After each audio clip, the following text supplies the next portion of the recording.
मार्च महिन्याच्या पहिल्याच आठवड्यात ठाणे शहरात उन्हाचा तडाखा वाढू लागला असून मंगळवारी तापमानाने तब्बल 40 अंश सेल्सिअसचा टप्पा गाठलाय।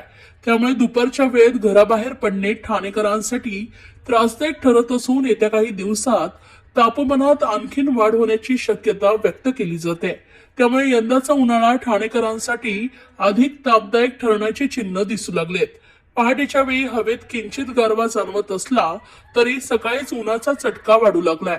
दुपारपर्यंत उष्णतेची तीव्रता वाढत असल्याने रस्त्यावर वर्दळही काहीशी कमी झाल्याचं चित्र आहे। एरवी कमाल 34 ते 35 अंश सेल्सिअस तापमान असणाऱ्या ठाणे शहरात यंदा तापमानात 4 ते 5 अंशांनी वाढ झाल्याचं दिसून येत आहे। सध्या कमाल तापमान 38 ते 40 अंशादरम्यान झेपावत असल्याने नागरिकांना उकाड्याचा अधिक त्रास सहन करावा लागतोय। ठाणे महापालिकेच्या आपत्ती व्यवस्थापन कक्षाने दिलेल्या माहितीनुसार शहरात किमान तापमान 26 अंश तर कमाल तापमान 40 अंश सेल्सिअस इतकं नोंदवण्यात आलंय। वाढत्या तापमानामुळे नागरिकांनी दुपारच्या कडक उन्हात बाहेर पडताना आवश्यक ती काळजी घेण्याचं आवाहन करण्यात आलंय। तज्ज्ञांच्या मते ग्लोबल वॉर्मिंगमुळे पृथ्वीच्या तापमानात सातत्यानं वाढ होत असून त्याचा परिणाम शहरांमधील उष्णतेवरही होत आहे। उन्हाच्या झळांमुळे शरीरातील पाण्याचे प्रमाण कमी होणे, चक्कर येणे, अशक्तपणा किंवा श्वसनाच्या तक्रारी वाढण्याचा संभव असतो। तसेच प्रखर सूर्यकिरणांचा परिणाम डोळ्यांवरही होत असल्याने काही वेळा डोळ्यांसमोर अंधारी येणे किंवा भिरभिरल्यासारखं वाटणे अशी लक्षणे दिसून येत आहेत। उन्हाळ्यात शक्यतो जास्तीत जास्त पाणी पिणं आवश्यक असून हलके व सुती कपडे वापरण्याचा सल्ला देण्यात येत आहे। बाहेर पडताना गॉगल्स, टोपी किंवा छत्रीचा वापर करावा। प्रवास करताना पाण्याची बाटली सोबत ठेवावी। शरीरातील पाण्याचं प्रमाण कमी होत असल्यास ORS, लिंबू पाणी, ताक, लसी यांसारख्या पेयांचं सेवन करावं असं आवाहन जिल्हा शल्य चिकित्सक डॉक्टर कैलास पवार यांनी केले आहे।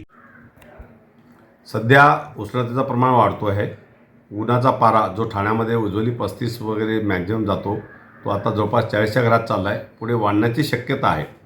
झळा तुम्हाला जाणवत असतील जेव्हा आपण घरातनं बाहेर पडतोय तर हे खूप जरा वेगळी सिच्युएशन आहे। आपल्याला त्या गोष्टीची सवय नाही आहे। इथलं वातावरण पण दमट असतं, त्याच्यामुळे हे उन्हाच्या झळा आपल्याला जरा जास्त लागतात आणि त्याचा त्रासही होऊ शकतो आणि आपल्या वडिला ती याचा सवय नाही सध्याच्या घडीला ठाण्या एरियामध्ये वगैरे असेल तर त्या दृष्टीने प्रोटेक्शन करणे खूप गरजेचं आहे। मी एक सगळ्यांना विनंती करेल की 12 ते 4च्या दरम्यान घरात अर्जन्सी नसेल तर घरातनं बाहेर पडू नका। जर घरातनं बाहेर पडला तर टोपी, रुमाल बांधणं, छत्रीचा वापर जास्तीत जास्त करायला पाहिजे। पाणी भरपूर प्रमाणात प्यायला पाहिजे। सुती सैल कपडे वापरायला पाहिजे। गॉगल वापरायला पाहिजे कारण याच्या रेजचा डोळ्याला पण त्रास होऊ शकतो। तर ह्या गोष्टी काळजीपूर्वक आणि प्रॉपरली पोट भरून जेवण वगैरे असायला पाहिजे। तुम्ही जेव्हा बाहेर पडता ह्या गोष्टी प्रॉपरली मॉनिटर व्हायला पाहिजे। डिहायड्रेशन होता कामा नये। ओलाच्या झळामुळे कधी उष्माघाताचा प्रमाण होऊ शकतो। ठाण्यामध्ये उज्ज्वली होत नाही ते पण तरी पण होऊ शकतं।